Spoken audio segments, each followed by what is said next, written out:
უნდა გააკეთოთ თქვენ ცხოვრების ხარისხის გასცდა უმჯობესებლად. უახლოეს პერსპექტივაში რჩევა თქვენთვის. ორი ვარიანტი, ნაირჩეთ ერთ-ერთი. პირველი, მეორე ვარიანტი. შეგიძლიათ დააპაუზოთ ვიდეო და ისე აირჩიოთ.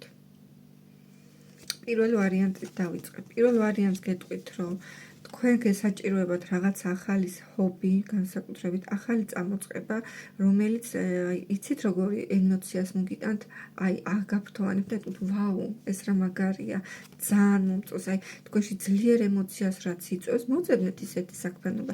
ჩახშეხედეთ თქვენს თავში, შეიძლება რამდენიმე სხვადასხვა სფეროთი საქმიანობა და იმის მიხედვით დაარჩიოთ, ეხლა საჯარო გაშლა და აქ ვერ ჩამოვთვლი, ყველაფერს და ინდივიდუალურად ვერ მოგარგებთ, მაგრამ სასურველია.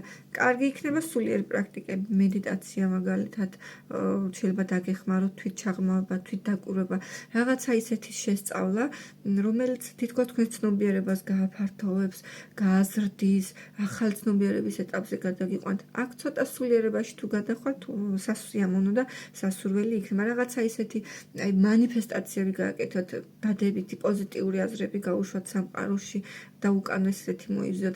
აქ ცოტა სულიერ საკითხებთან გვაქვს კავშირი. შესაძლებელია წერითი პრაქტიკებიც გამოიყენოთ, რაღაც სასურველი რეალობა მოიზოთ.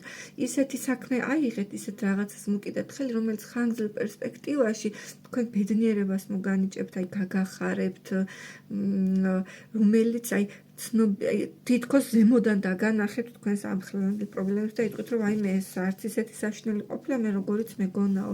ხო ხდებით, ცოტა ზემოდანაც დახედეთ, ჩიტის სიმაღლიდან რო იტყვიან ხოლმე, მასე თქვენ სიტუაციებს, თქვენს პრობლემებს სულიერ განვითარებაზე თუ იფიქრებთ, ძალიან კარგი იქნება პირველი ვარიანტი. მეორე ვარიანტს რაც შეგეხებათ, დაკავდეთ პრაქტიკული საქმიანობით. მეორე ვარიანტი. აქ არ არის ძალიან გადაშვება სულიერებაში საჭირო, პირიქით, მეტი პრაქტიკულობა, ბუნებაში გასეირნება, დღესთან სიახლოვე, რამე ისეთი საქმე დაიწყეთ, რომელიც ხელით კეთებას საჭიროებს, ფიზიკურ კონტაქტს საჭიროებს, რა ვიცი, ძერწვა, თიხა, ხელოვნება, ხო, მიხვდით, ისეთი რაში თქვენ უშუალო ენერგიის მონაწილეობა საჭირო. ეს ერთი მომენტი. ახლა კიდე მეორე მომენტი, რაც დაგეხმარებათ, ცოტა ჰარმონიის მოტანაში.